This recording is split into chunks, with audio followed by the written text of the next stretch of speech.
di ko wax ne ñun ñi jógee Diourbel ñun ñi jógee Dakar pour l'essentiel suñu xel sedd na lool ci moom ñi ko xamul sax war nañ xam ne moom dafa tawat mais terewul mu def effort yi mu def pour ñëw fekk ci bés bi muy encore une fois lu rëy ci ñun ñu ngi koy gërëm di ko sant 1001 fois li mu màndarga pour ñun rëy na lool Omar Fall mi mu àndal dafa ñuy sant toujours di ñu wax ne li ngeen def ñun ngeen ko defal wante moom itam li mu def nii tey ñun la ko defal moom la maire encore une fois ñu ngi ciy gërëm di ko sant kon nag moom ni ma ko waxee dafa tawat dafa ñëw pour sargal ñu sigil Xombol sigil population Xombol ndax ki ñuy waxtaane tey doomu Xombol la muy Mamadou Dia juddoo fii ci Xombol kon su ñëwee fii tey teew fi pour ubbi bés bi donc loolu lu rëy la ci ñun donc moom la ñuy jox kàddu gi mu ubbi souhaiter ñu la bienvenue à l'assemblée après ñu soog a dugg ci waxtaan bi. di santaat yàlla ndax man yàlla defoon na may nit koo xam ni féete ca ginnaaw lañ ma séenu woon waaye séenu woon ma ci kanam waaye yàlla moo ma féetale ba ma fekkee tey xew bi yàlla nag du juum lu baax rek lay def ndax man ci loolu laa juddoo bëgg Xombal bëgg sëñ bu mag bi bëgg sëñ yi nga xam ni moo tax ñuy wax lii donc boo ko fekkee damaa def lu war kontaan naa trop yàlla def na aussi bi muy am man xale laa woon waaye booba sax fekk na ma féete ni sëñ bi moo koy moom bon xam nga ni dëgg moom boo dee gune ak mag a ci yem boo nekkee ci dëgg rek ci dëgg ngay nekk bon kontaan naa trop wéruma de mais am naa lu ma desee wax a dëgg lu sama wax gàtt am na lu ci des pour wax dëgg gi mooy le ministre que vous connaissez loolu dafa yàgg dafay cosaan boo xam ne kenn mënul jiital su ma fi nekkee ak bu ma fi nekkul bu fi xale yi nekkee ak bu fi xale yi nekkul ku fi mën nekk moom nga fi fekk parce que moo fi mës a nekk mooy cosaanu Xombal donc kontaan naa trop di sant yàlla man wéruma mais bis bi daf maa jarloo ñëw man ay fan a ngi nii damay tëdd waaye jar na ma jub parce que xam naa li ma yëkkati man xam naa li ma yëkkati bu baax parce que lépp dëgg la te dëgg bu ñëwee day mat yàlla nañu yàlla defal jàmm ngir ñaanal ma jàmm parce que maa ngi tane man dee woon naa ba pare bu ma toogee di waxtaan di ñëw di fekk waxtaan yi sant naa yàlla te wóor na ma ne am ngeen yéene boo xam ne bu ngeen ko ne man naa tane lool bon yàlla na ngeen ma ñaanal jàmm sëñ bii nga xam ne moo waral lii aussi nga xam ne moom ñépp a ko xam muy le roi du Sénégal moom ñàkk chance rek que ñu teree am réew mi de ndax bu toogoon fii ci réew mi Xombal kenn dootul wax a jëm réew yàllaa ko doxal mais yàlla lu mu def lu mu métti boo xoolee rek xam ni looloo gën ci ñun parce que looy fàttaliku aayut bon sant nañu yàlla ba tey moom nekku fi waaye la mu doon defe ngi fi ba tey Xombal gépp yi xam nañ ko bon yàlla nañu yàlla defal jàmm damaa wérul rek mais bu ma wéroon dinaa wax dëgg parce que man xam naa dëgg damaa wéradi rek yàlla nañu yàlla defal jàmm sant sëriñ bii nga xam ne moo ñu présenté parce que moom it c'est une personnalité li nga nit du bari coow du bari xiis dëgg rek am solo kii ku dégg waxam ak ni mu defee ak la mu dox ci ginnaaw ba fii da ngay xam ni nitu dëgg la te ñun nit dëgg rek la ñu soxla Xombal soxlawuñu dara Xombal lu dul nit ku bëri ndax ki yor lu bari ak ki yor lu ndaw ñëpp ay góor lañu waaw yàlla nañu yàlla defal jàmm defal ñu fan gudd te may ñu jàmm ak salaam ci barke Serigne Touba Mbacke. mbooloo mi ñu jéem a rek ci ndigalu maire mottali tuuti ci kàddu yi wax na ko ku dégg mu wax nga xam ne am na yéene mais wérul waaye nag mi ngi sant yàlla bu baax a baax waaw lii bi fi ñi koy dox ànd ak Moussa Ndiaye ñëwee wax ma ko ba léegi maa ngi moom ñu ngi ciy waxtaan mu am ci yéene bu rëy ndax ki ñu koy defal ku jóg di fête anniversaire u Mamadou Dia defal ko waa Xombol yépp lu jiitu lii am na benn rajo ou télévision privée bu fi ñëwoon yendu seeg ñun di topp tànk Mamadou Dia ñu dem ne nañ leen yóbbu ci mel ni mag mu ko xam ñu yóbbu leen ci vieux Iba Diop ñu ne nañ leen yóbbu ca kër ga ñu yóbbu leen ca kër ga dem ak ñoom ci béréb yu bari wan leen ñu jël mais ñoom lañ ca soxla woon rek mooy am élément pour xam naa nit ñi déglu leen walla ñu jaay mais ñun dañ ci sawaroon aussi parce que comme ñun ñoo fi nekkoon population yi teg ñu fi bu amee ñu ñëw pour gëstu ci Mamadou Dia ci jaar-jaaram ci Xombol ñun ñu sawar ca lool maire nag am yéene ci Mamadou Dia centre socio collectif bii ñuy tabax te pareegul mu am yéene ne bu paree Mamadou Dia lañ koy tudde je crois que loolu lu am solo la parce que centre socio collectif bu toll noonu état def ci ak AGETIP xaalis bu bari xaj na projet état moo demee noonu ay priorité la waaye date ba ñu waxoon ne waroon na caa pare weesu nañ ko bu yàgg wax dëgg yàlla bi il est vrai que travaux yi nag sori na mais pareegul am na salle de spectacle am na ay bureau ak ay salles yu baree bari je crois que bu sottee dina nekk infrastructure bu am njariñ ci Xombol ak ci population yi waaw infrastructure bu toll noonu su maire waxee ne yéeneem ak xolam yépp mooy tudde ko Mamadou Dia je crois que kon am na fu mu teg Mamadou Dia Mamadou Dia fierté la pour Sénégal fierté la pour Xombol fierté la pour Diourbel dinaa faral di wax ne man de li ma fàttaliku ci moom booba xale la mais bariwul bi mu génnee prison àjjuma bi jëkk fii la ko jullee ci jumaa ji keroog bi mu jullee ba pare mag ñépp topp ko wër ko bi mu génnee ci kuuru jumaa ji ba dafa wëlbatiku jàkkaarloo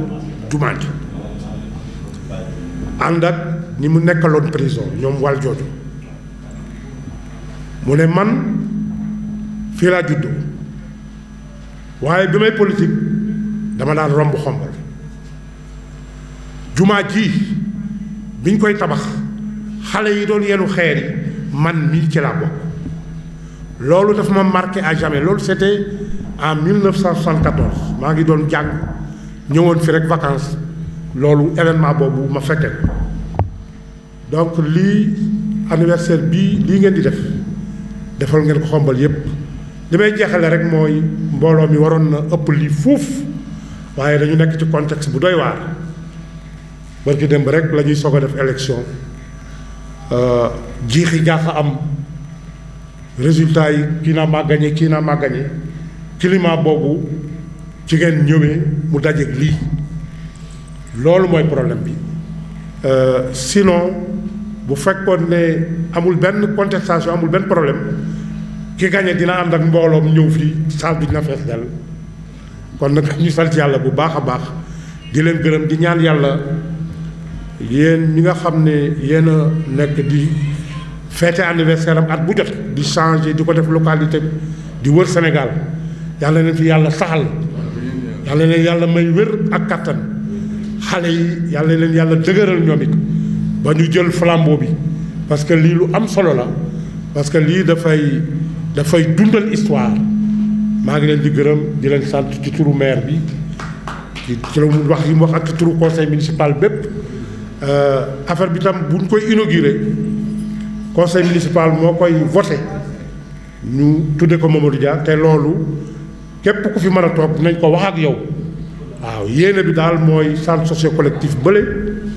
Mamadou Dia lañ koy tuddee incha allahu xaw ma lu seen temps nag mais bu paree yéen mën ngeen dem sax visiter ko mi ngi fii à 2 pas de la mairie ñoo ngi leen di sant di leen gërëm wasalaam. ñëpp dañ ko dafa dikkandoo ci ñun ñëpp aujourd'hui ñoo bëgg monsieur Mamadou Dia tekkiwaat delluwaat tekki fii ci Sénégal donc mu ngi woon ci ñoom mais mu amoon benn préoccupation mooy li mu wax léegi mu ne ma li ma jaaxal rek mooy dafa jege tuuti bés bu ñu nar a def élection yi mais comme ñun daaw lañ ko jàppoon ñun loolu amul solo ñun nu mun di demee rek de manière symbolique danañ dem xombal def fa anniversaire Mamadou Dia presse bi relayé ko bu ko presse bi relayé rek mu àgg fu mu war a àgg sax fu ñu yaakaaroon ne dana fa àgg moo tax la presse on vous invite ñu ngi leen di ñaan lu ngeen mën a def ci bés bii gis ngeen de wax na ko léegi nit ñi bariwuñ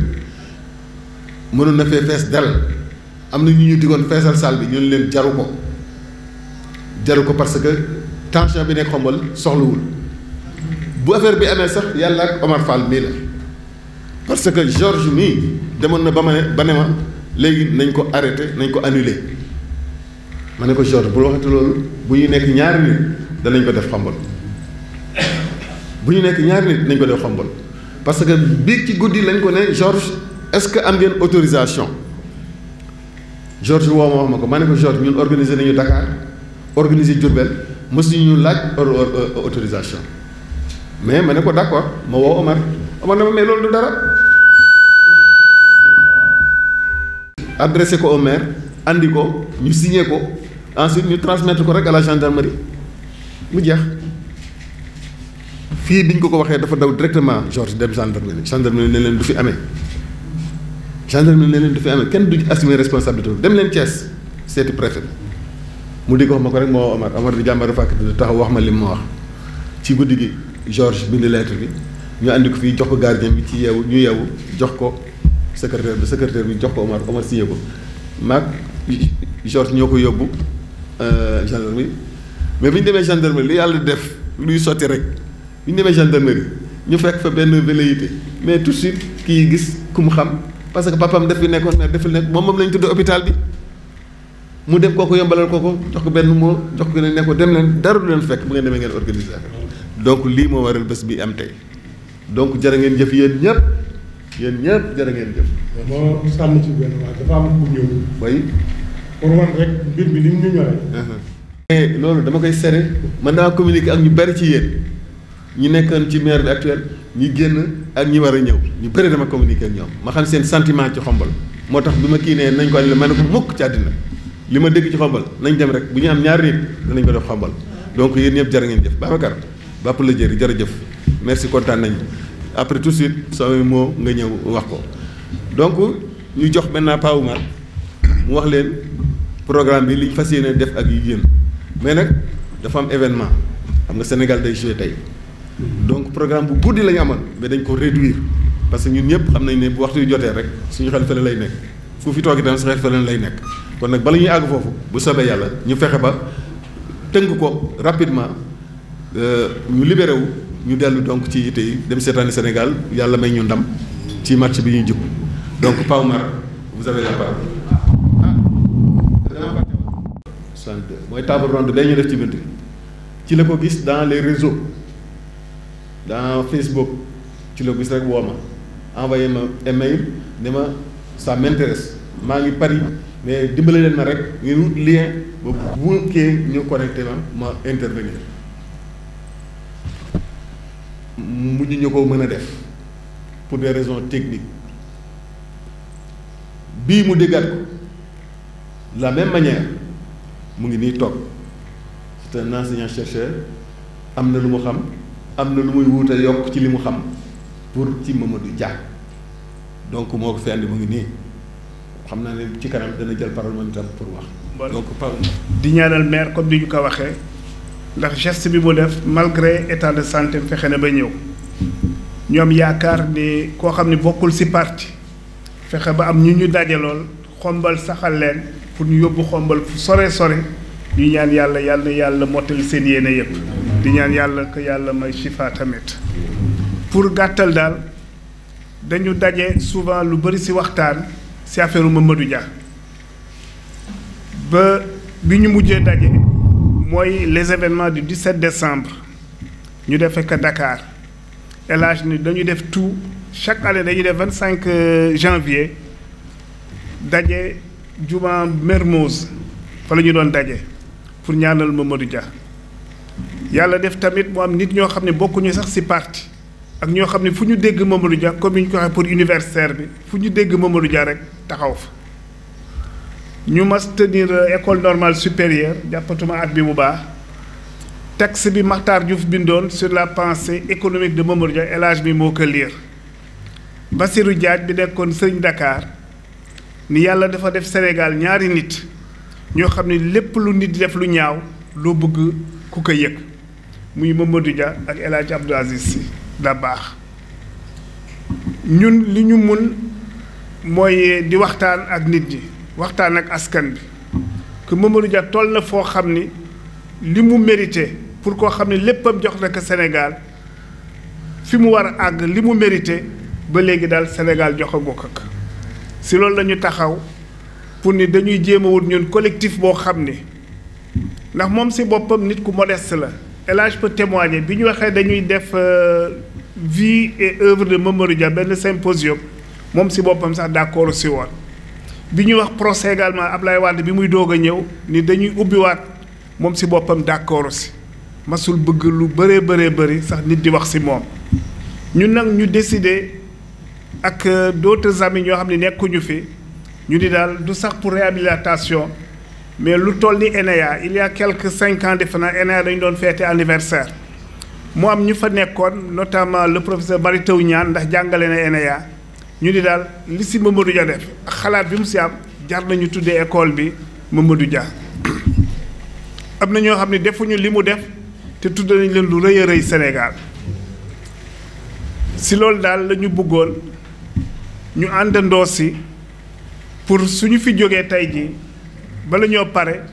ñu ni voilà une déclaration de Khombole ndax dañu koy tuddee université dañu koy tuddee tel ñun daal ñu xool suñu biir si loolu daal mooy suñu taxawaay ñu bëggoon nag ñëpp jàpp si ndax Khombole surtout maa ngi si waxtaan ak Oumar Fall ville bu doy waar la boo xam ne xëy na ñi dëkk Khombole sax xamuñu histoire Khombole c'est la première ville résistante avant ñuy wax Thiès Khombole dafa dire non à Blaise Diagne qui était appuyé financé non seulement par les grandes loges françaises mais également par les grandes compagnies kenn mënul woon dékku Blaise Diagne si dooleem waa Khombole tenir ko tête Blaise Mer la déplacé toute l'activité commerciale yóbbu ko Thiès beneen fait de résistance bi mooy pour la première fois dans l'histoire politique face au colonialisme ñi ñu mobilisé woon pour ñu dem Maroc ak France ci guerre bi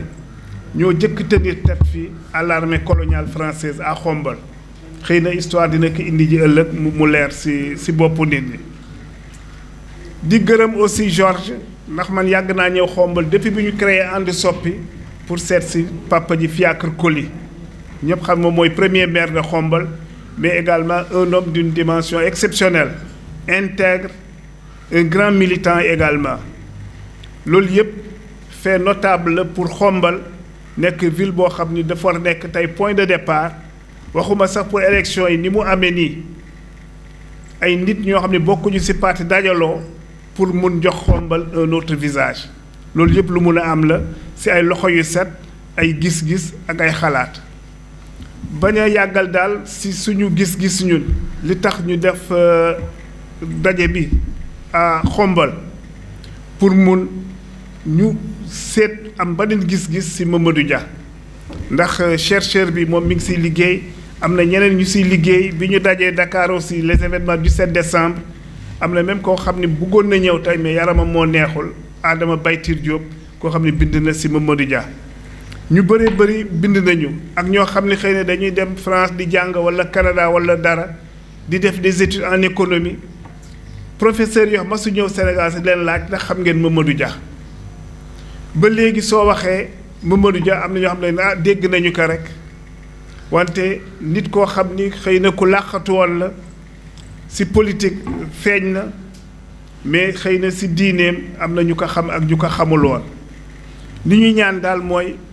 bañ a guddal lool ba la ñu fee jóge ñu mun a xalaat pour def la déclaration de Khombole pour que Mamadou Dia koo xam ni léppam daf ko jox Sénégal am un comportement citoyen modèle sànq film bi ñuy wane am na quelqu'un Babacar Diallo ancien inspecteur d'État nekk na fi directeur des finances directeur u SICAP muy waat ni masul gis nit ku mel comme Mamadou Dia sànq Oumar Fall bi ñuy waxtaan ci bureau laa koy wax ni que du sax affaire politique mais dafa nekk nit koo xam ni mandoom gëm yàllaam foo ko natt rek weesu nag alors qu'il était au pouvoir président du conseil ñu woo ko bureau midi ni ko benn car rapide fil na doom ji xale bi dee na ci saasi mu ñëw bi mu ñëwee li mu jëkk laaj mooy ana chauffeur bi doon dawal car rapide bi ñu ne ko mi ngi ci auto police bi mu leen bàyyi leen jàmbur mu dem li lu yàlla tuddoon la kenn mënu ci dara ba ci événement 62 yi bi mu génnee prison son premier geste booy dem seeti Senghor Senghor même dafa tiit mu ni ko lii du dara lu yàlla tuddoon la du ci yow donc pour wane rek dimension spirituelle Mamadou Dia dimension d'homme d'état de Mamadou Dia moo tax daal ñun suñu combat mooy ñu weesu dajaloo Khombole weesu dajaloo Dakar pour Mamadou Dia ñu jox ko àqam ci dëkk bi ak yàlla fa di rafetlu tamit waa Khombole li ñu def pour centre bi ñuy wax léegi pour tudde ko Mamadou Dia am na même ñuy wax université Dakar am na ñuy wax laneen ak laneen mais daal ñu xool yaatal waxtaan bi suñu lënkaloo nekk benn yàlla mu def ñu am ndam suñu njort bépp loolu weesu ko incha allah jërëjëf. Khombole bii li tax ñu tegoon ci suñu bakkan pour mu am mooy ñaar benn bi wax nañ ko ñaar bi wax nañ ko dama koy baaxuwaat rek mooy ni Diourbel amee problème du fait de la disparition de Mamadou Dia du pouvoir noonu la Khombole amee problème ñun Diourbel def nañ déclaration de Diourbel parce que ce qu'on appelle la justice des vainqueurs moo am après 62 ñu jël Diourbel isolé ko Diourbel est la première région bu ñu tas ñaar Sénégal donc la justice des vainqueurs lu ñëw ba jëm Diourbel yem Bambey Bambey am ay école supérieure Bambey am ay université Diourbel ñun man je suis de 52 jusqu'en 69 on n'avait pas de lycée xale yi bu ñu juddee lycée entrée en sixième ñii ñu ngi dem Kaolack ñi dem Thiès ñi dem Ndar 69 ñu am brevet ñu yóbbu ñu Ndar ñu yóbbu leen Kaolack ñu yóbbu leen Thiès ñu yóbbu leen Dakar les enfants de Diourbel sont dehors ci biti la ñu jàngee ci biti la ñu amee diplôme ci biti la ñu liggéeyee ci biti la ñu amee ay sëy juróoy doom ci biti kenn yi bisiwul ils sont tous à l'extérieur moo marqué Diourbel moo def retardu Diourbel ñun on a fait cette déclaration pour dire au pouvoir que il faut un programme spécial pour Diourbel da ngeen war a wëlbati lii tooñ la tooñaange la mu dal ci Mamadou Dia ñi ñu tudde fi ay université tudde leen fi ay école tudde leen fi ay rue tudde leen fi lu nekk mais dañ ko ëpp doole ci Sénégal Mamadou Dia moo signé pour que indépendance du Mali am la fédération du Mali moo signé Modibo Keïta signé Michel Debré signé ñu jox indépendance la fédération du Mali en août Mali bëgguñu noot mu taxaw jàkkaarloo ak ñoom ne leen Senghor moo fi nekk dugg leen Senghor moo fi nekk Senghor def Senghor nekk président fédération du Mali tas ñu déclaré indépendance du Sénégal Mamadou Dia moo ko def ah ñu ne Mamadou Dia duñ ko tuddee dara lu tekki Sénégal turam dafa def fay ci Sénégal mais ñun luñ nangu loolu rek moo njëkkati du leneen nag Mamadou Dia dañ ko war a tuddee ay tur yoo xam ne bu nekk Sénégal ñu koy dégg ni ñuy déggee ñeneen ñi il n'est pas le moins valeureux des fils du Sénégal loolu mooy suñu mbébte loolu mooy suñu jóg donc yéen waa Khombole mën na nekk tey mën na nekk suba mën na nekk gannaaw suba il faut faire cette déclaration de Khombole là saa yoo leen ko génnee ñu publier ko diffuser ko à travers le pays ñu xam ne Khombole aussi deltu na ginnaaw li ñu fi jëlee Mamadou Dia moo ko waral. ñaareel bi mooy maintenant dañ doon def ay événement anniversaire di ko def bu ñu paree dem defi yeneen activité maintenant on va mettre un collectif fii lañ ko fas yéene sampe tey moo taxoon mën nañu teg suñu bakkan pour que depuis Khombole ñu xam ne Khombole la juddoo le collectif pour la réhabilitation de Mamadou Dia au Sénégal fii lay juddoo Khombole lay juddoo donc loolu ñaar yooyu moo tax ñu teg suñu tànk teg suñu tànk def suñu kéem lay kàttan pour que bés bii am kon nag loolu sotti na tey alhamdulilah rabbil alamin ñii dañ nekk waa Khombole ñii dañ nekk waa Diourbel ñii dañ nekk waa Dakar am na ñu mu tuddul de Pa Omar xam na ci ñu bari ñoo xam ne ñu pare nañ pour loolu te bu soobee yàlla dañ koy annoncé fii rek mais après dañ ko dox ko ba collectif boobu taxaw ñu jàkkaarloo nag du jàkkaarloo du xeex du dara mais ñu won parce que on a les arguments dañoo am les arguments won waa ñiy yore réew mi ne leen Mamadou Dia defar Macky Sall am lu mu def sax tudde na ko building administratif bi mu ko defee aussi envoyé nañ ko lettre félicité ko ne ko mais Mamadou Dia c'était un enseignant aussi Mamadou Dia c'était un enseignant au Sénégal mérité na ñu tudde ko ay école mérité na ñu tudde ko ay avenue mérité na ñu tudde ko le port autonome de Dakar turam feeñ ci Sénégal comme toutes les figures historiques du Sénégal ñun ŋàññi ñu kenn ŋàññi ñu Léopold ŋàññi ñu Lamine Gueye ŋàññi ñu Blaise Diagne ŋàññi ñu Ngalandou Diouf ŋàññi ñu kenn mais dañ ne moom daf cee bokk daf cee war a bokk loolu rek la ñu wax kon nag ñu ngi woo ñëpp ñu jàpp ci loolu nañ def collectif boobu ba nga xam ne bu soobee yàlla danañ taxaw fu nekk Sénégal wax ko ba doomu Sénégal yëpp dégg ko nguur yi dégg ko def ci lañ ci war a def donc. maaleykum mbooloo mi ñu ngi leen di nuyu ku ci nekk ci turam ak santam di jiital nuyoo bi monsieur le maire Papa Mboup di ko jox cëram di ko féliciter te di reconnaître que malgré son état de santé ñëw na teewee mbir mi muy lu am solo ci ñëpp ndax dëkk boo fa ñëwee di fa organiser dara même bu waa dëkk ba ñëwul te meeru dëkk ba ñëw tooge ko mel na ne waa dëkk bi yëpp ñëw nañu lii tamit gëm naa ne bu fekkoon ne du jour ouvrable élèves yi di jàngi ñu génn ci élection nit ñi sonn ñi fi nekkoon campagne ba pare dem seeni liggéey nit ñi dinañ gën a bari monsieur Ndiaye Jojo ñu ngi lay remercier yéen ak ñi ngay àndal ñëpp ci choix bi ngeen def ci Khombole Mamadou Dia doomu Khombole la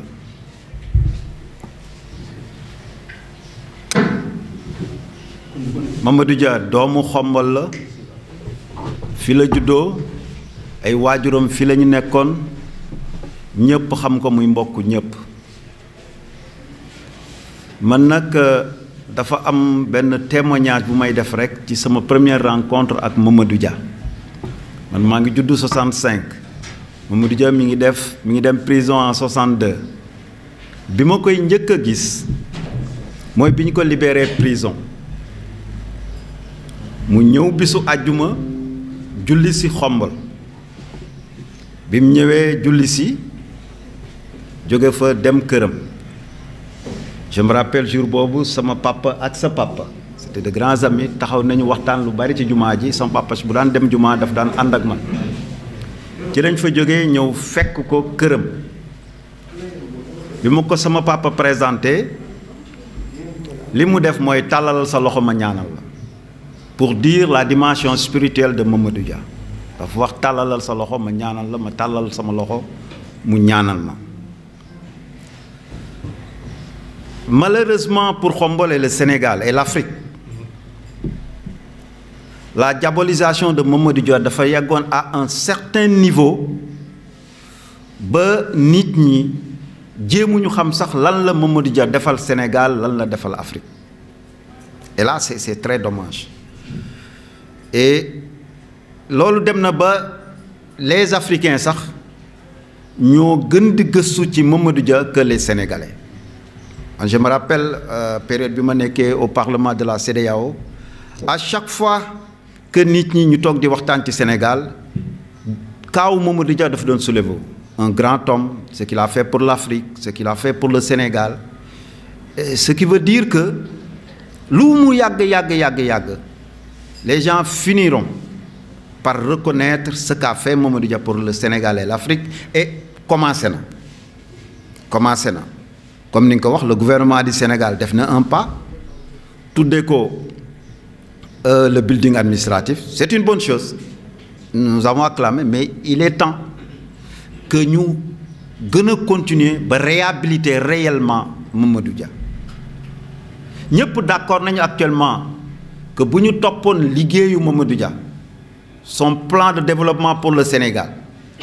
bu ci Sénégal sukkandikoon ba nëga ni Sénégal raw na pays africain yëpp. Corée tey fi mu toll, Corée du Sud, Sénégal kon foofu la doon toll. ñëpp aussi xam nañ la, c'est un complot du gouvernement français moo tax ba Mamadou Dia vivre situation yi mu vivre au Sénégal. Parce que li leen intéressé woon c'était pas que Mamadou Dia en tant que personne, mais idées yi Mamadou Dia doon prôné xamoon nañ ne bu ko indee Sénégal dinañ ci développer, Afrique roy ci ba européens yi ñun doot ñu leen soxla. tubaab moom ñëpp d'accord nañ ci ne intérêt am jaral na ko lu ne, parce que nit koo xam ne sa intérêt jaral na la nga def esclavage, sa intérêt jaral na la nga def guerre mondiale, sa intérêt jaral na la nga coloniser ay peuple, sa intérêt romb na di fexeel nit pour que ak xam-xamam bañ a génn, parce que li leen intéressé, li leen di déranger mooy le développement de l'Afrique. Donc tey bu ngeen jógee jël initiative bi pour que nit ñi taxaw wax jóg pour que ñu delloo si waat xalaati Mamadou Dia, defe naa ne loolu vraiment vous avez du mérite, et que ñun ñëpp xam naa ne monsieur le maire en premier, ñun waa Xombol dinañ ci taxaw ànd ci ba loolu Sénégal yëpp mu law. fi may tëjee mooy diabolisation Mamadou Dia demoon na de telle sorte que quand il a créé son parti, le papa à Joko, le docteur Fiacre Kouli, qui était un ami à mon père depuis Matam, ñu créé parti bi nekk ci magu Xombol yëpp ñëwoon nañu adhéré ci parti bi, mais par la suite ñoom ñëpp ñu ci bari sont retirés en disant au docteur Fiacre dañ yaakaaroon na yow yaa moom parti bi moo tax ñu ñëw adhéré, mais Mamadou Dia moom liñ ñu wax ci moom liñ ñu nii nangam ak nangam loolu moo tax. Ça veut dire que demoon nañ ba lavage de cerveau bi yegg à un certain niveau que il était extrêmement difficile que Sénégalais yi xam kan mooy Mamadou Dia. Il n'est jamais trop tard pour bien faire. Yéen ñi koy initier ñun ñi leen di fekk si ak ñeneen ñi buñ ko gëmee, ce qui est sûr, la personne de Mamadou Dia et son œuvre sera réhabilitée et Sénégal dina ci profito, Afrique dina ci profito. Maa ngi leen di gërëm te di leen sant. Merci. di nuyu tamit kilifa yi fi toog, di commencer di gërëm sama papa El Hadji Ndiaye Jojo bi nga xam ni bu ma teewee fi tey ginnaaw yàlla moom moo tax. Ndax comme ni mu ko waxee sànq bi ma gisee information yi ñuy organiser mémorial 19 décembre fële Diourbel ma contacté ko pour teew fa, waaye boobu mujjul antu. Tey nag la yàlla dogal ma am chance bu toll ni fekkee li am fii tey. Wax nañu fi tamit nan la mbir mi jaar ba am tey, kon xam nañu ne am na ñoo xam war nañu leen sant. ñuy sant kilifa yi nga xam ñoo tax ba mbir mi am, di leen sargali tamit, di sant maire bi fi nekk ak maire Babacar Ba bi fi nekkoon, di wax ni tamit kontaan nañu ci liñ fi jot a dégg, ndax lu am solo la. Benn ndax mosuma ko xam mooy li ñuy wax dimension spirituelle Mamadou Dia, dafa nekk loo xam mosuma ko xam te yàlla dogaloon na mu nekkoon lu ma intéressé ci dund suñu maam yi. Sama wax nag pour mu bañ a gudd dama koy def ñetti poñ pour mën a fekk si kuréel bi nga xam ne ñoo tax lii am ak fekk si seen liggéey ak li leen tax ñuy liggéey. Te ma jàpp ne liggéey la boo xam ni solo si fu mu àgg rek fu ñu ko xalaat rek weesu na fa. Mamadou Dia bi may dajeek moom ñu bari wax nañ fi sànq ni Mamadou Dia te loolu lu am la tey ñëpp nangu nañ ko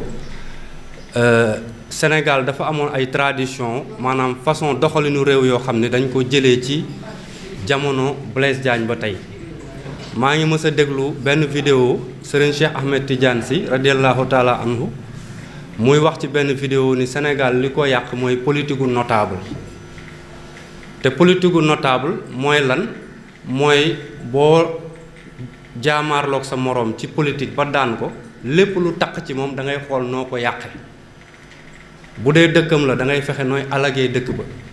muy nettali ni Blaise Diagne moo fi njëkk a def loolu te bi mu koy def waa Rufisque la ko def ndax Ngalandu te ba tey loolu day am Sénégal dal na dëkk yu bari dal na Xombol dal na Jurbel dal na Louga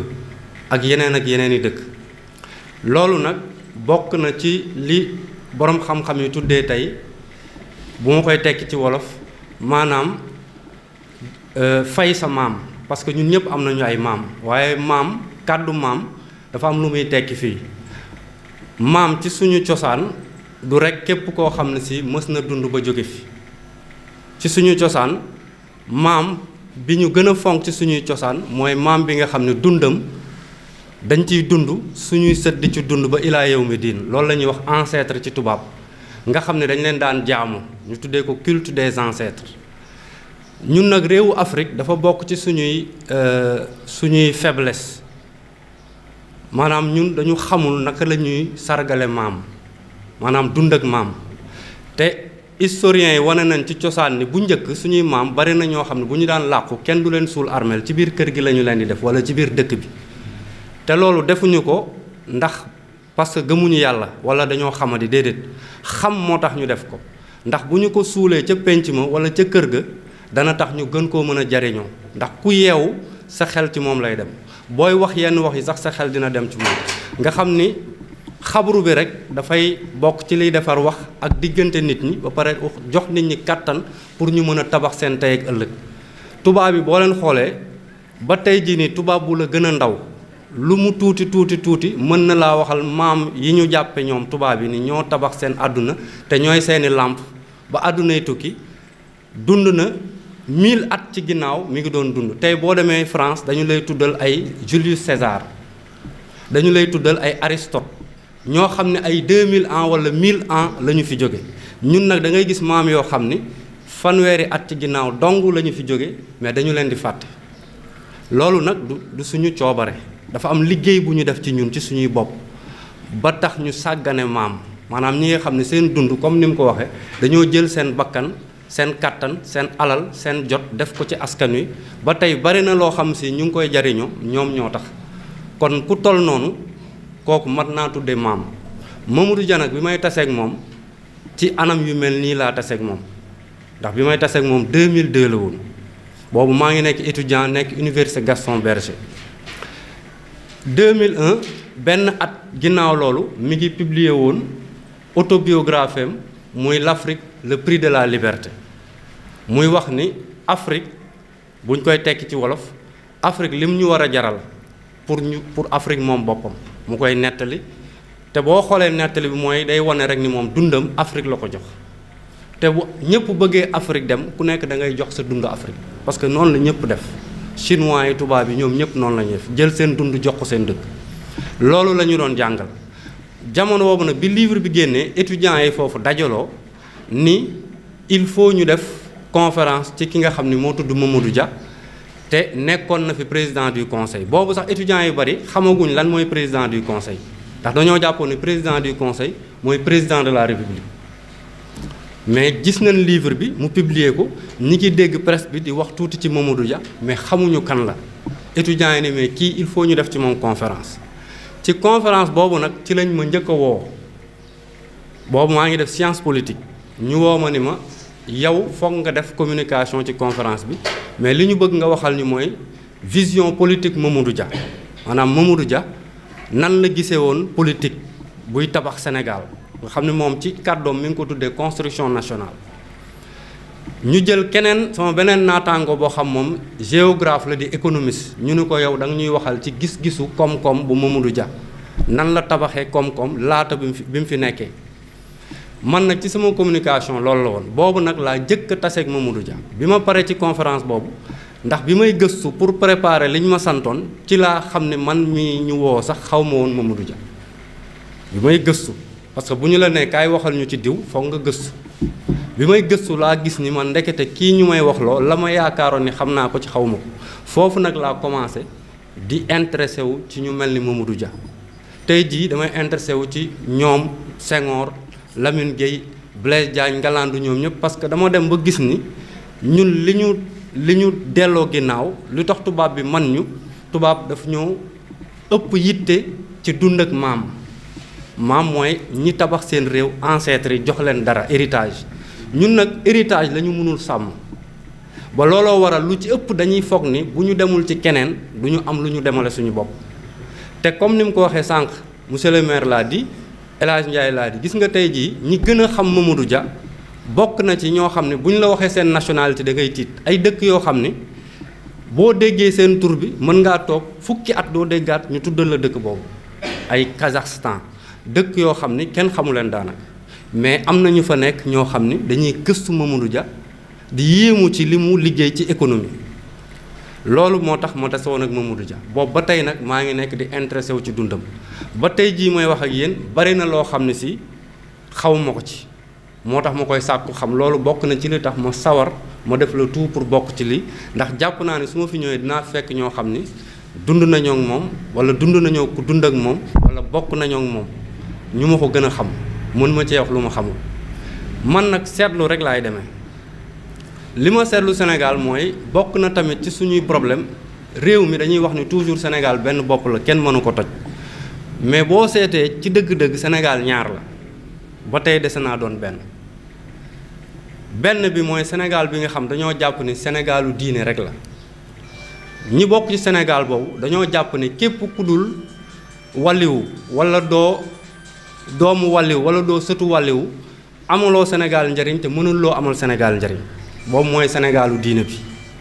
beneen Sénégal mooy Sénégalu politique bi bari na ci ñi nga xam ne comme tubaab bee leen jàngal dañu yaakaar ni képp ku bokkul ci Sénégalu politique yow mënuloo amal Sénégal njariñ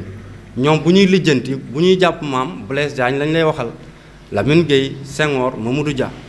ñeneen ñi bu ñuy wax maam dañ lay tuddal Serigne Touba tuddal la Cheikh Seydil Hadji Malick tuddal la ñeneen ñi ñaari Sénégal yooyu nag bu ñu dajee woon nekk benn ci la Sénégal di gën a mën a taxaw ni mu war a taxawee te li koy firndeel mooy du lu ma xalaatal sama bopp dama ko gis ci samay gëstu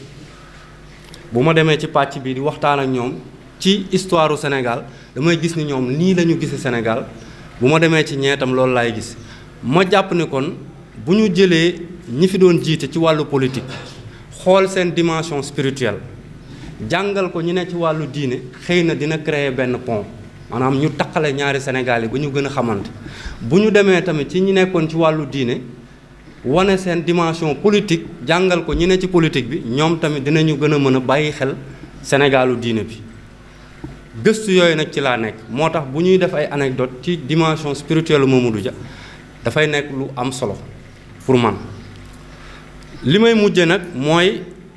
li tubaab tudde justice mémorielle moom mooy li tax kuréel gi jóg te comme ni mu ko waxee ku mel ni Mamadou Dia nga xam ne mën nañu wax ni c'est le premier chef de l'État du Sénégal boo demee Dakar quartier yi nga xam tey ba tey ña gën a uppé fi ñuy wax quartier yi gën a uppé ci liggéeyu Mamadou Dia la ñu sosoo mooy ay Bourguiba ay Sicap yi daal boo jëlee wàllu mbay base bi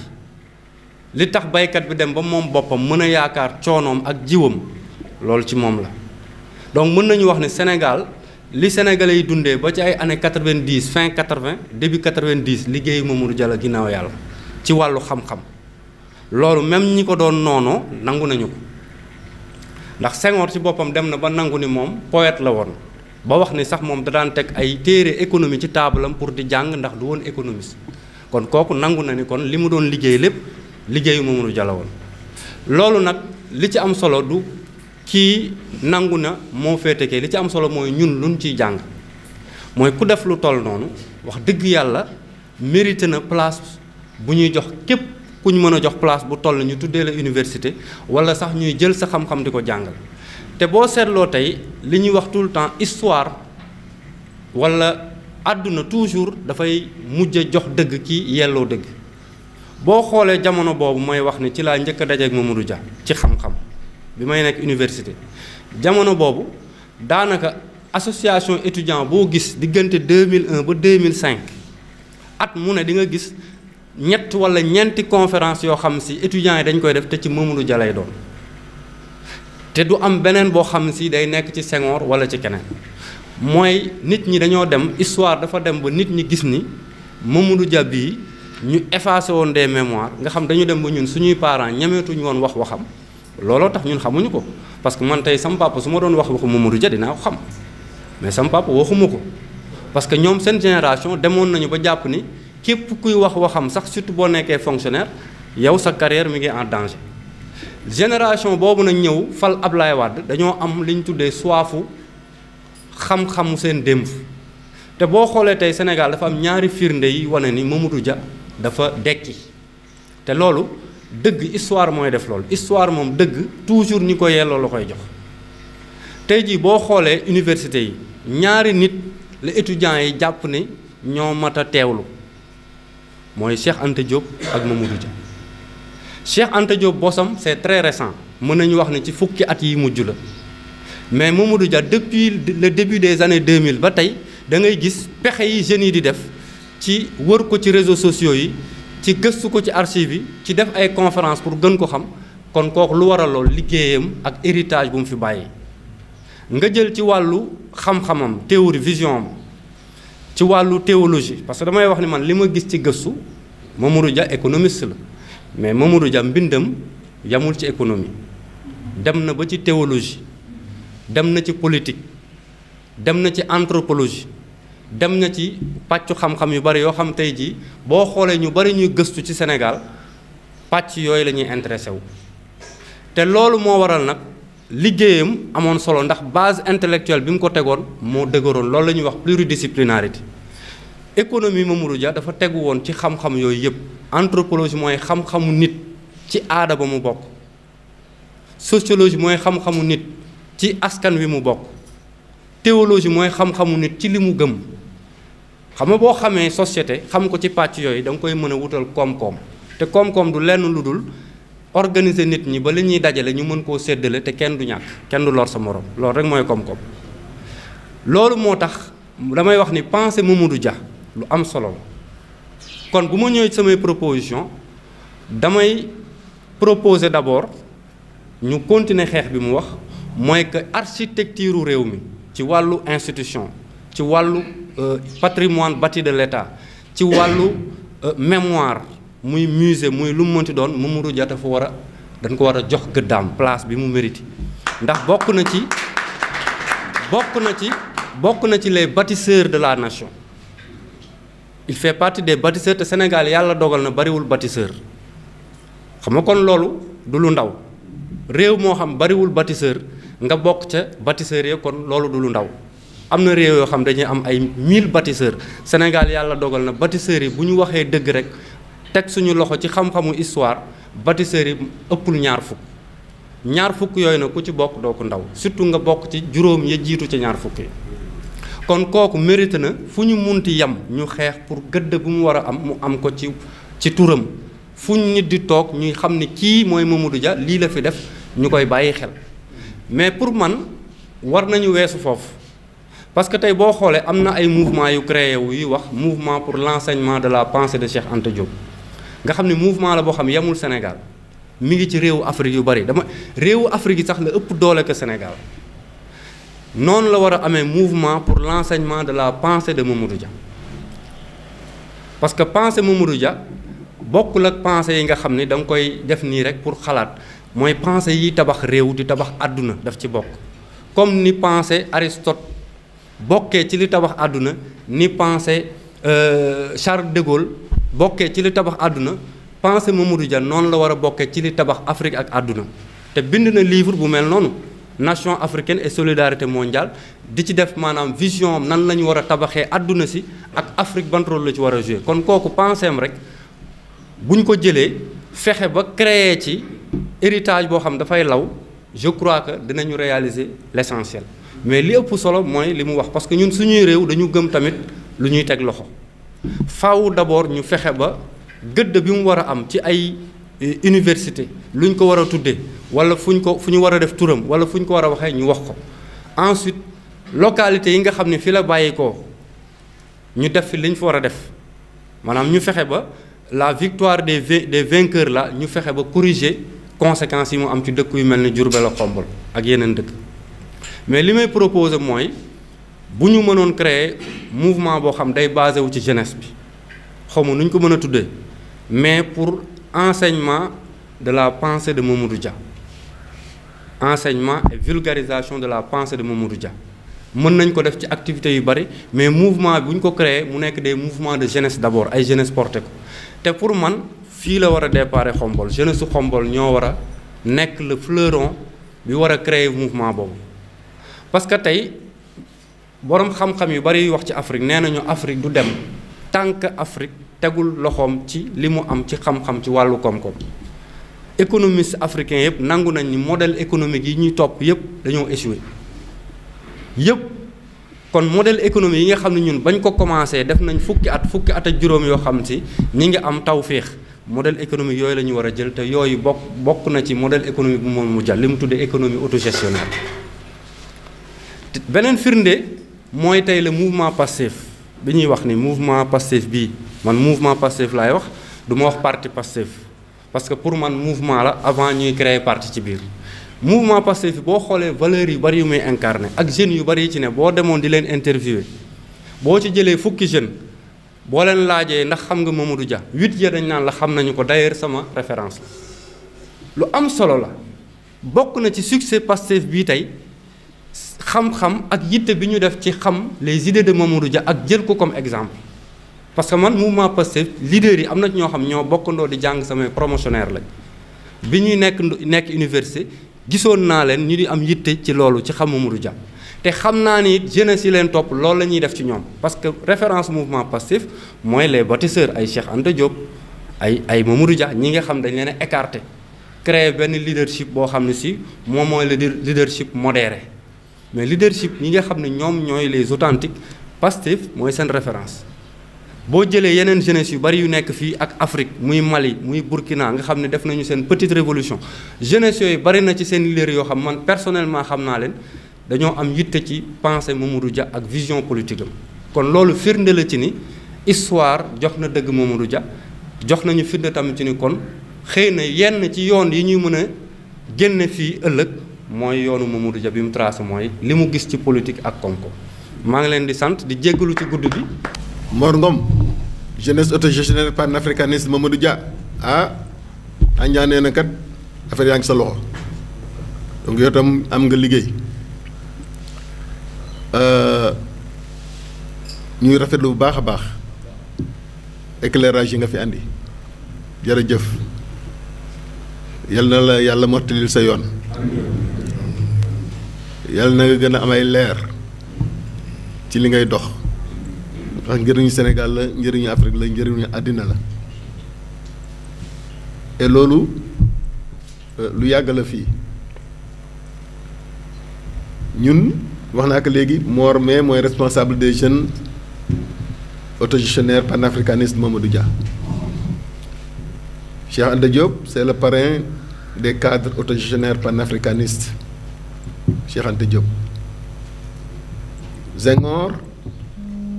c'est le parrain des vétérans autogestionnaires panafricanistes du Sénégal et Aline Sitoé Diatta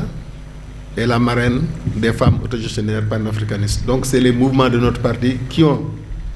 ces personnalités-là comme référence. Kon nag jërëjëf encore une fois l'universitaire. On a toujours besoin de vos éclairages parce que ñun dañuy def option rek di dem te des fois dañuy manquer de lumière. Heureusement que à nos assises des fois da ngeen ñëw la dernière fois Baytir était là Baytir Diop. On avait également bénéficié de ces éclairages moo ñuy permettre suñu documents yi ñu defar ñu koy améliorer pour ce qui concerne Mamadou Dia am nañ 3 documents war 4 benn bi mooy sa biobibliographie am nañ ko képp koo xam ne ki soxla nga ko boo joxee Pape Sall mi sa mail dañ la koy yónnee donc li mu bind ci ay livre fi mu jaar dafa nañ sax benn banderole mu ngi fii sur la biographie de Mamadou Dia mais mu ngi ci benn document ku joxe email am bu ñu àgg léegi-léegi di la koy yónnee donc y a la biobibliographie de Mamadou Dia y a la résolution générale bi nga xam ne ba ñuy def affaire Mamadou Dia ba léegi saa yu nekk ñu amélioré ko à chaque fois que il y a des éléments nouveaux dañ koy dolli ci résolution générale bi pour justifier pour argumenter le fait que Mamadou Dia dañ ko war a sargal dañ ko war a réhabiliter dans ce pays. Le troisième document c'est la déclaration de Diourbel et le quatrième va être la déclaration de Khombole léegi nag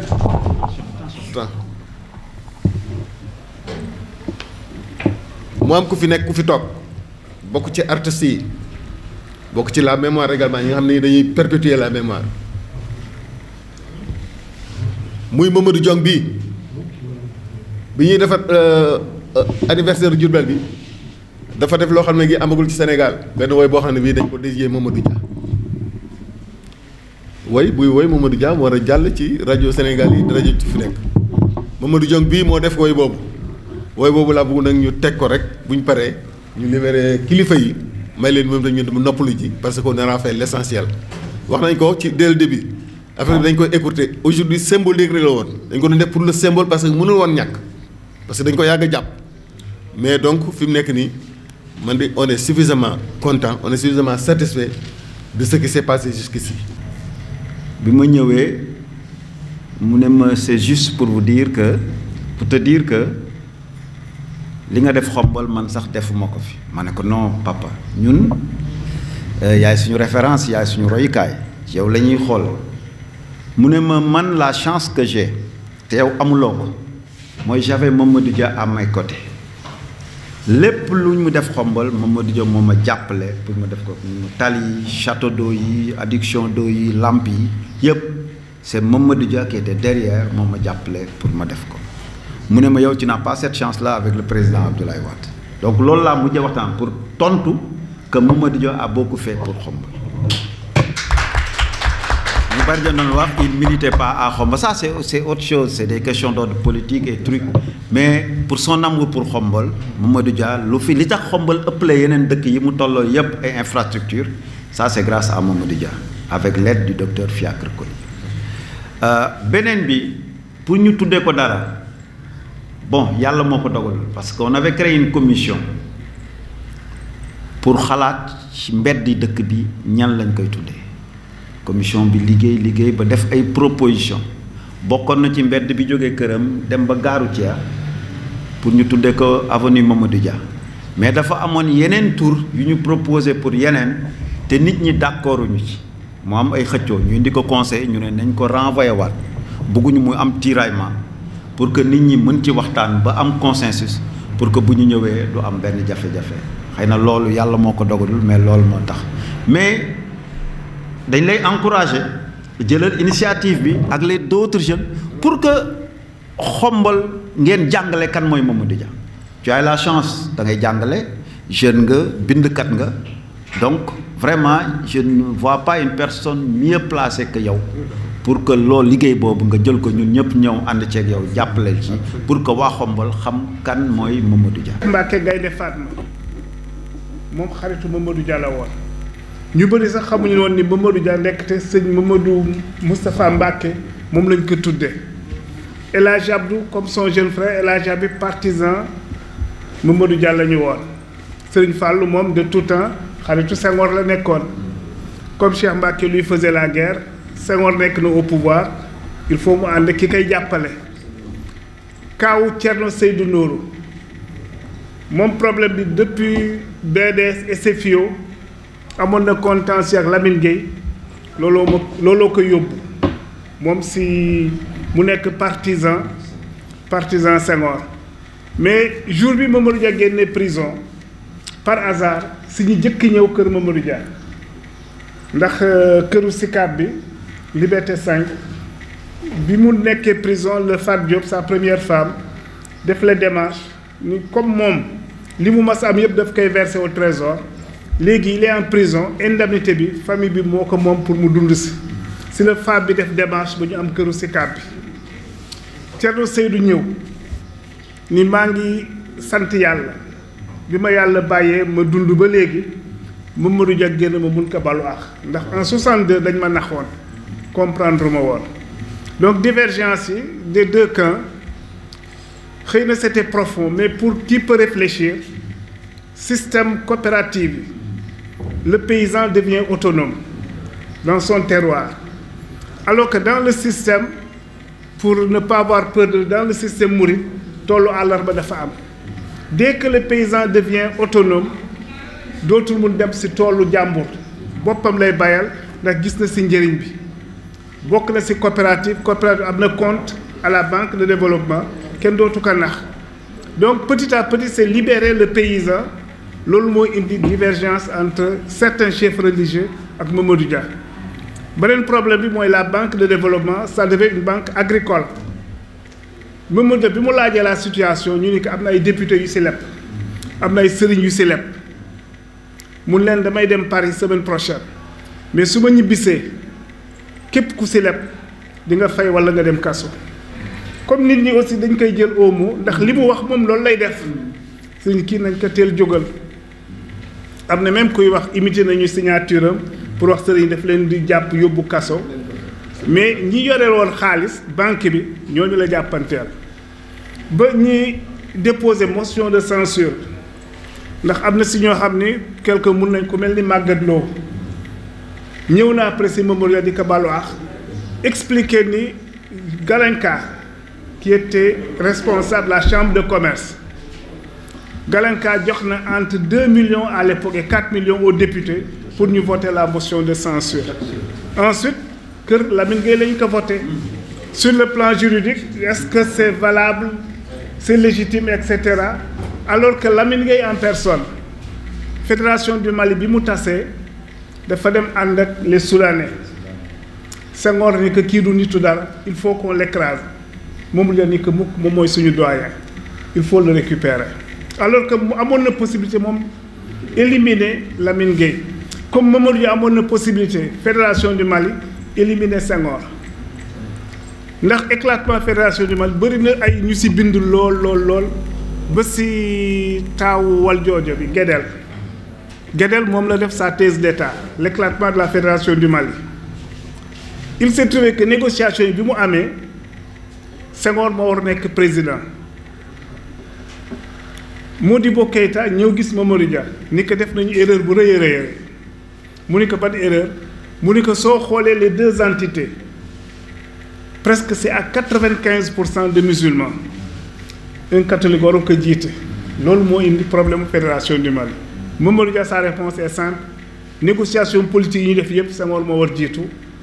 loolu la ñuy xeex ñun loolu moo war a am Modibo ni moom loolu si d'accord ni ko yow soo bëggee mu ni ko mukk Senghor la ñuy décidé woon politiquement que moom mooy jiite pour revenir véritablement à Mamadou Dia mun nañu toog fii ba suba xëy na di wax ci anecdote mais daal nit ku baax la woon te ñu bëri dañu jàpp ni il était dur problème am mooy lépp lu muy dugg dafay dem ba mu jeex lépp lu mu yéene boppam moom la yéene keneen am na benn inspecteur d'État bu def témoignage bi ñu organisé à l'école normale supérieure Kader Ndiaye mu ni par hasard il était instituteur adjoint muy jàngale jékki-jékki rek classe bi ni selaw ndekete moom bi muy bind ci tableau Mamadou Dia dugg na ci classe bi ba toog ci ginnaaw te gisu ko bi mu tourné gis Mamadou Dia mu continuer cours bi mu paree ñu discuter sur la leçon de vocabulaire da doon def après discuter sur la situation du village bi mu nekk ak yépp loolu daf ko marqué ba at boobu la dem def CAP admis def baccalauréat admis daal di dem def concours inspecteur adjoint admis inspecteur de l'enseignement élémentaire admis ba nekk inspecteur d'État il promettait d'écrire quelque chose sur Mamadou Dia sur le sens du travail chez Mamadou Dia force Mamadou Dia mooy dafa jub benn fonctionnaire nee nañu daf ñu doon expliquer mu ne à l'époque midi su jotee ñëpp dañuy wàcc mais ministre wala directeur de service da ngay sëpp si suuf xool ndax oto Mamadou Dia mi ngi fa wala nekku fa tant que oto mi ngi fa kenn du sañ génn ndax ku ne da nga naan Mamadou Dia mi ngi sa gannaaw wàcc midi wax chauffeur bi nañu jubal xombal pour ñëw laaj à l'agent d'agriculture ndax li nga war am si engrais. Donc chaque petit fonctionnaire, chaque grand fonctionnaire se dit Mamadou Dia est derrière moi. C'était un mythe.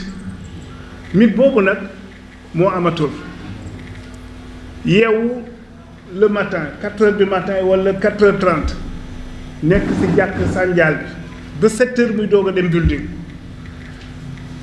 nekk building ba 10h mu doog a jubal këram pour ndékki am na même benn anecdote bu ñuy nettali souvent par hasard rek mu ñëw gis doom ju jigéen ji mat leen ci kër gi mu téléphoné au ministre ci ki mu nekkoon François Dieng ni que François passe ma Madeleine mu ni ko non Madeleine dafa ëpp mu ni ko François tu es en train de me mentir parce que j'ai vu Madeleine dans la maison donc abandon de poste la def bi mu delloo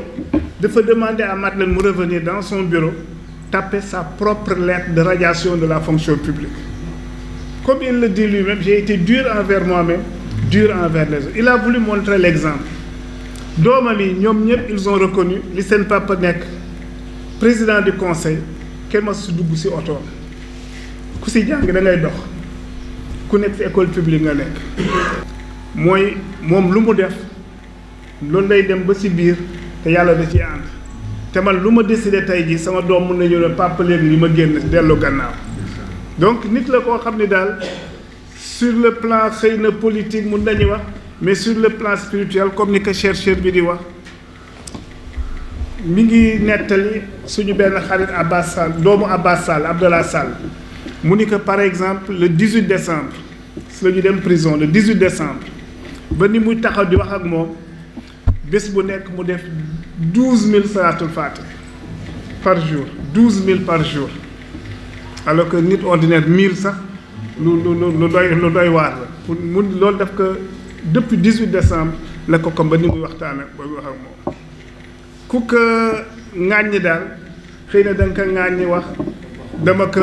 xamul wala dama bëgg sama nguuru bopp mais amul benn nit au Sénégal buy wax ni man dama bañ Mamadou Dia amul dem na ba moom si boppam ndax su jullee tey Colobane suba mu jullee HLM wala dem na ba mënatul dem juma yàlla dafa def fu mu taxaw rek ñëpp dañuy ñëw pour laal bi ñuy jugé Ablaye Wade je me rappelle en 88 dafa ñëw expressément pour def un témoignage qu'on ne lui demandait pas mais bi mu duggee ci salle d'audience bi le président ñoom ñëpp dañoo jóg taxaw te loolu ça ne se fait pas ñoom tayuñu ko sax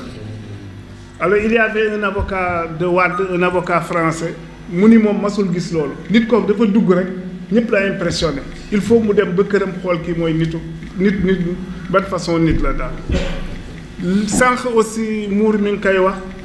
dans tous les domaines chercheur wax dans tous les domaines Mamadou Dia bind la ndax bàyyiwul dara politique anthropologie l'islam dire que moom par exemple 10 ans la mokkal alxuraan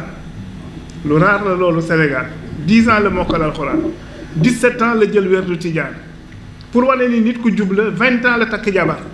ndax dafa ne masul mooy buggul mooy 20 ans la takk jabar même magam moom moo jëkk takk jabar magam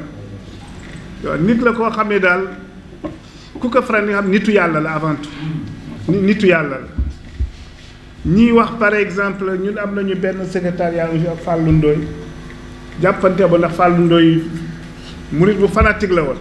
moom la nekk wóor na ma ci kanamu yàlla maa la ëpp may ci Serigne Touba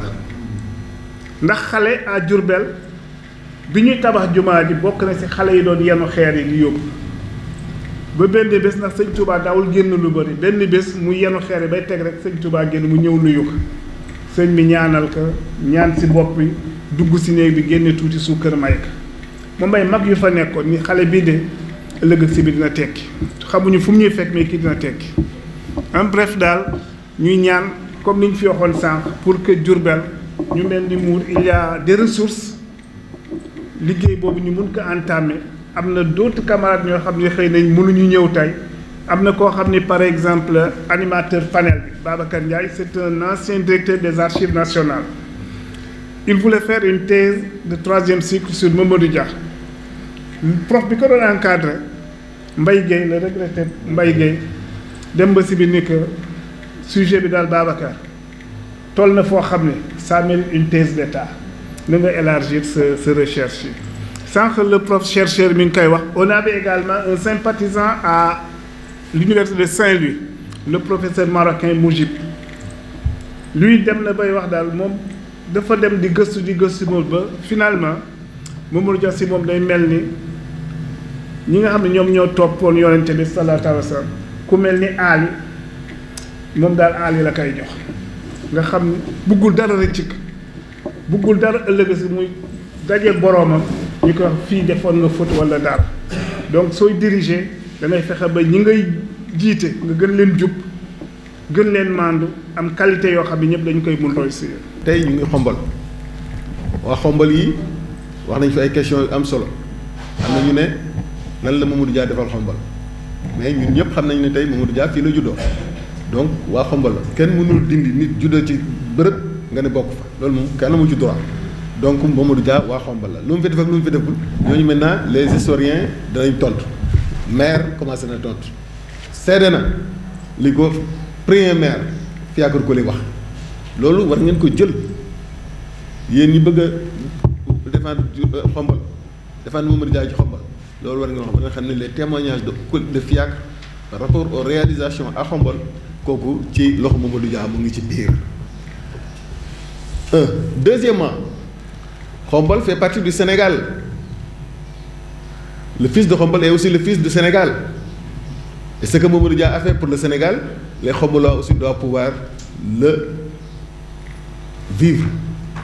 l'honorer, comme tous les autres fils du Sénégal.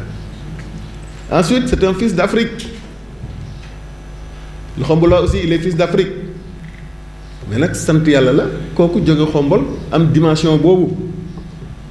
tout ça c'est des arguments en faveur en tout cas à ce que les jeunes de xombol les habitants de xombol taxaw ci réhabilitation Mamadou Dia parce que kat Mamadou Dia xombol la juddoo Mamadou Dia dimension bi mu am bu dellu see Sénégal ba ñëpp xam ko da ngeen ci am fierté bu nga xam ne bii peut-être am na ñoo xam ne tabax nañ fi loo xam ne lii du ñu am fierté boobu donc c'est un cercle day dem dellu c'est une spirale c'est une spirale Mamadou Dia s'il est valorisé au Sénégal valorisé en Afrique xombol daf ci bénéficié wu parce que am na ñoo xam ne c'est le groupe actuel hein ils envisagent de mettre ici une maison de la culture Mamadou Dia ah le maire moom ma ko wax de Magaye le prochain maire moom ma ko wax de neen ma on aura ici une maison de la culture Mamadou Dia c'est dans son programme te yàlla def na moom ma gagné ma ngi noonu kon nag xam ngeen ne yéen seen tour boobu romb na xombal day romb Sénégal day romb kii parce que vous aurez des partenaires qui vont venir investir ici dans cette maison donc yéen la question elle est certes valable parce que Omar sax fekkewu Omar moo ko fekk mais dem na Omar Fall bi ñu taxawee ci biir du teeru maire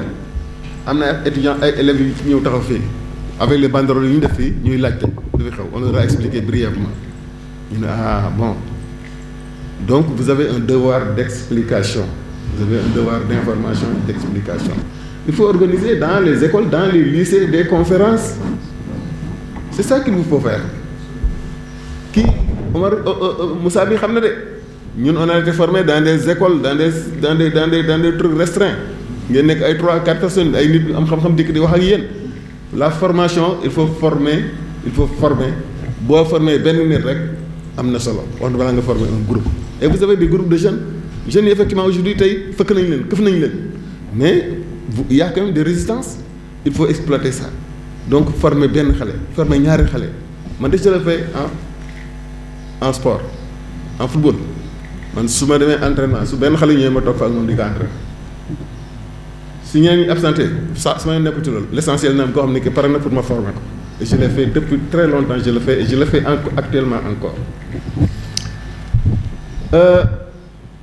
un des pères fondateurs un des plus prestigieux je dois dire père fondateur des États-Unis d'Amérique Thomas Jefferson a dit que la réussite d'une vie ne se voit ni par l'argent qu'on a amassé, ni par les bâtiments qu'on a construits, mais par les enfants qu'on a éduqués. Nous avons encore des enfants qui sont entre nos mains. Occupons-nous de leur éducation. Et l'éducation, comme le professeur l'a dit, le chercheur, l'enseignement. Donc il faut nous savoir. Mamadou Dia, il a plusieurs dimensions. Donc c'est une dôme là, c'est une dimension, mais il y a d'autres dimensions. Et que quant au professeur, c'est le même professeur, Nourou Sey, qui dit qu'il est Mamadou Dia, mais il est zéngoriste. Et c'est une contradiction. Ce n'est pas une contradiction. Il y a eu un événement dans un court temps de leur vie qui les a divisés. Mais avant ça, mais Mamadou Dia, il adorait Senghor. Mamadou Dia, il adorait Senghor. C'est même dans ces trucs ici. Il a dit que c'est en 1958 simplement qu'il a eu la première déception quand Senghor lui a dit qu'il va voter oui. Mais avant ça, tous les théoriciens qui disent que Mamadou Dia ne pouvait pas se démarquer de Senghor. Pas Omar peut témoigner. Il y a plusieurs événements où Mamadou Dia pouvait porter le coup. Il ne l'a jamais fait. Il ne l'a jamais fait. Il a toujours dit, toi, Senghor, ce sera toi qui vas être devant. Avant le coup d'État, il a dit 8 mois après, comment Senghor peut-il me traiter de quelqu'un qui voulait lui faire un coup d'État? Alors que 8 mois plus tôt, je lui ai demandé qu'on aille à travers le Sénégal, que je fasse campagne pour toi, pour qu'il y ait un régime présidentiel au Sénégal, tu es un président. Mais les gens vont jusqu'à dire que Mamadou Dia avait un complexe même vis-à-vis de Senghor qui était l'universitaire. Mais comme tu l'as dit, effectivement, c'était le major. C'était le major de la promotion de l'école Guillaume Ponty, de la OIF. C'était le major. Il est rentré très jeune. On lui a ajouté 1 an pour qu'il puisse faire l'examen. Et à la sortie, il était major de la promotion africaine. C'est vrai, c'est dans nos documents. Même bâche bi ngeen def nii ci biti mu ngi ci biir bâche banderole bi nekk ci bunt bi à l'entrée on l'a mis là-dedans sur la biographie. Donc il n'y a pas de contradiction. Senghor aussi a sa dimension. Mais Senghor c'est un universaliste. Mais Senghor a dit des choses extraordinaires. Même Thiaroye, il a dénoncé Thiaroye. Il a dénoncé Thiaroye. Ce que les Touaregs ont fait à Thiaroye, il l'a dénoncé. Donc, en tout cas pour nous, qui sommes de Taru Sénégal, qui disons que Senghor, c'est notre parrain pour nos vétérans, Mamadou Dia, c'est le parrain de notre jeunesse, hein? Cheikh Anta Diop, c'est le parrain de nos cadres. Donc, chacun a une dimension exceptionnelle. C'est des hommes exceptionnels. C'est des hommes exceptionnels. Senghor a dit des choses énormes, extrêmement extraordinaires sur l'universalité de l'homme. Même s'il a eu des fois, effectivement, des moments de complexe vis-à-vis de... C'est normal, c'est humain. Comment voulez-vous quelqu'un qui a été à l'école très jeune, dans l'école de ces blancs-là, de ces toubabs, de ces colonialistes, de ces ainsi de suite, qu'il ne soit pas influencé d'une manière ou d'une autre? Ça, c'est pensable. Non, il faut de la tolérance. Il faut aussi lui accorder de la tolérance. Senghor aussi doit avoir de la tolérance. Et ces erreurs sont des erreurs. Mais moi, je vais jusqu'à dire, est-ce qu'en 1962, avec les réorientations de Mamadou Dia, si Senghor n'avait pas fait ce coup d'État-là, est-ce qu'on n'avait pas avoir un coup d'État plus sanglant? Est-ce qu'on est exceptionnellement différent des autres pays africains où les Français ont fait des coups d'État violents? Ils ont tué, ils ont assassiné Lumumba, ils ont assassiné d'autres. Si le plan de Mamadou Dia devait continuer, est-ce que la France allait accepter que la politique de Mamadou Dia continue sans qu'il y ait un coup d'État violent? Donc, à la limite, c'était une moindre mesure, ce qui s'est passé en 62. Parce que la France l'a fait partout ailleurs en Afrique. On pouvait le faire au Sénégal, on pouvait le faire au Sénégal. Qui allait s'y opposer à l'époque? Voilà, donc, il faut un peu de la tolérance. Et avec le recul, nous avons du recul. Donc, il n'y a pas de contradiction à être Senghorien, à être Mamadou Dia, et ainsi de suite. C'est normal, c'est bon. En tout cas, moi, je suis preneur. Personnellement, moi je suis preneur. Je ne jette la pierre à aucun d'entre eux. Mais je suis contre l'injustice que l'on a fait à Mamadou Dia, l'on a faite à Mamadou Dia. En voulant l'effacer de l'histoire du Sénégal. Je vais écrire, j'essaie d'écrire, parce que c'est sur la base de documents qui sont aujourd'hui dans le net partout. Faut cliquer le Mamadou Dia, on te donne suffisamment d'informations sur lui. C'est donc universel, l'information est disponible. L'information est disponible. Donc, quel monde Donc c'est à nous maintenant de nous battre. On veut simplement la réhabilitation. waxuñu nañ këtt Senghor nañ ko Senghor nañ suliwaat Senghor sulli ko fële non on ne demande pas ça. On veut qu'il soit réhabilité Mamadou Dia comme tous les autres. Il n'est pas le moins méritant. S'il n'est pas le plus méritant, il n'est pas le moins méritant. C'est simplement la cause qu'on défend. Donc pour retenir encore une fois, aujourd'hui à Khombol, lieu de naissance de Mamadou Dia, on a installé le collectif pour la réhabilitation de Mamadou Dia. On a donc vos coordonnées tous. On va vous appeler. On va vous proposer un draft pour ce collectif-là. Donc, pour voir le comité scientifique du mettre en place à Khombol, vous avez un travail c'est colossal à faire concernant le président Mamadou Dia. Le président Mamadou Dia, d'après conférence que nous avons tout récemment à Dakar, avec les universitaires, directeurs des archives, etc., avec le docteur Diallo de la RND, Mamadou Dia, c'était le plus grand économiste d'Afrique noire. Tu vois, vérifier les moi, Mamadou Dia, son plan de développement, il dépassait même les Français. Parce que pourquoi? Parce que en 62, le Sénégal avait dépassé largement la Corée du Sud en termes de PIB par tête d'habitant. Jusqu'en 1975. En 1976, en 1976, nous on était des jeunes à l'école primaire de Dieuppeul, la coopération sénégalo-coréenne. Les Coréens du Sud de formés pendant 3 mois et 2 jours sur une technique d'innovation et de créativité et de civisme. Formation que nous avons fait à stade de moto. C'était devant Mamadou Ndoye de la LT, le secrétaire général de la LT, Mamadou Ndoye. En ce moment, il était inspecteur de l'enseignement à Dakar. Avec le doyen Youssou, inspecteur de l'enseignement à Dakar à l'époque. Jusqu'à présent, on est ensemble à Dieuppeul. Youssou beaucoup m'a arbitré au Sénégal Police de 1975. Il est consultant en éducation et à la formation professionnelle. Bon, les gens ont fait des recherches dans le côté sécuritaire, développement, prévention. Mais d'après mon niveau d'étudier, Mamadou Dia, il avait anticipé très tôt la notion du développement durable. En 1945, depuis 1945, il l'a anticipé très tôt, avant que l'Organisation des Nations Unies imposée à toute la communauté internationale. Parce que les 8 objectifs du développement durable, Mamadou Dia, vous devez étudier, donc, les Nations Unies pour imposer à toute la communauté internationale le développement durable. Nous appliquons. Parce que l'ancien premier ministre du Norvège, Mme Gro Harlem Brundtland, m'a fait des études pour pousser pour démocratiser, une équitabilité entre noirs, pauvres, pauvres développés, etc. Sinon, mon Gro Harlem Brundtland, après plusieurs rencontres de chefs d'État au Brésil, à Rio de Janeiro, qui a proposé aux Nations Unies pour que nous internationalisions la notion du développement durable. Fait que depuis 1945, nous avons commencé à anticiper. Et l'Organisation des Nations Unies, DEFCO,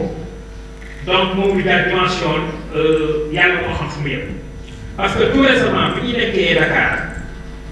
qui veille. Dafa am ko doon waxtaanal kooku mooy le responsable boo xam ni mooy yooyu fondation bi foofu ci lu jëm ci wàllu sécurité ci lu jëm ci wàllu organisation audiovisuelle et cetera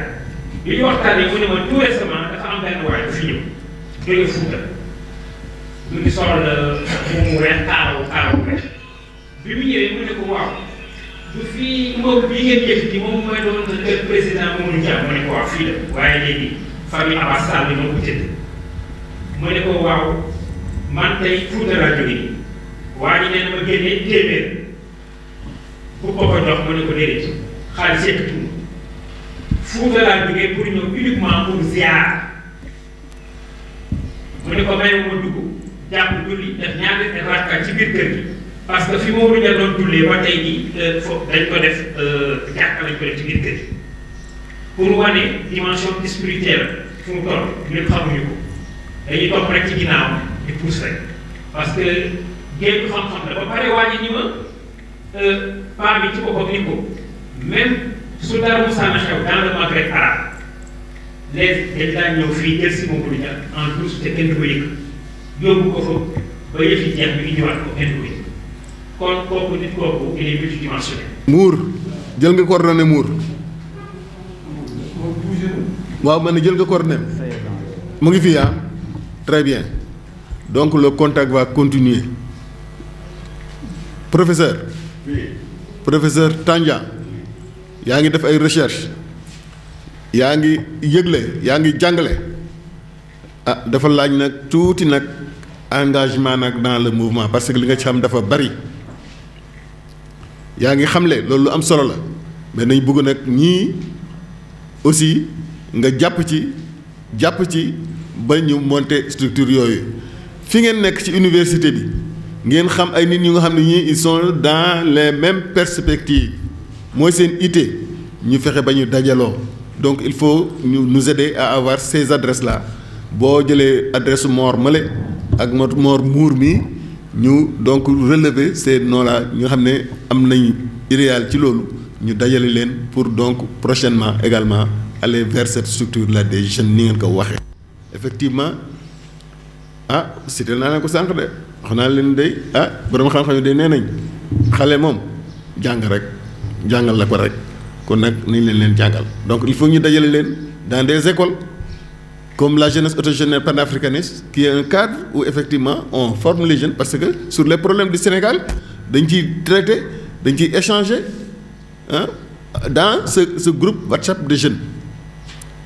et xale yi di wax seen xalaat mais du xale kese de ñun dañuy wax suñu xalaat de ci biir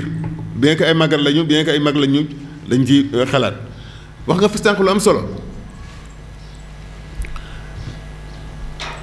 ci maam yi man de du ma nangu benn xaleel di ma génne ci ay idéal ci ay conviction du ma ko nangul kenn wax nga ko sànq ñi am ay maam ñii dañuy cité ay Aristote kenn xamul kañ lañ nekkoon ci àdduna bi kañ lañ dem di cité ñeneen di cité Serigne Touba di Serigne Maodo di cité Maodo Malick te dem nañ bu yàgg ñooñu mag fuuf mais donc si on a des références ci ay nit yu dem mais pourquoi ñi nga xam ne ils sont vivants porteurs des mêmes valeurs ñu ne leen da ngeen war a toog da ngeen war a noppi di seetaan je refuse je n'autorise personne je n'accepterai jamais à qui que ce soit que mu ne ma da ngaa mag da ngay dem toogaluma kenn je vis un idéal et je le vivrai tout le temps kenn mënu ci dara donc je veux bien être avec des jeunes et je suis toujours avec les jeunes man je suis avec les jeunes de 2 ans 3 ans ba kii Mor Mère yoo xam ne day ñëw suma kër souvent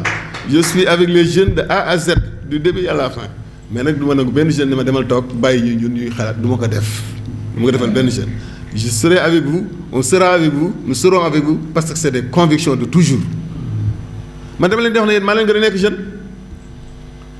jeune pourquoi parce que man bi may dugg ci politique en 1968 je n'avais pas 16 ans yéen vous y entrez trop tard même vous avez da ngeen dem sax ba kii fàtte sax ngeen dugg ci ay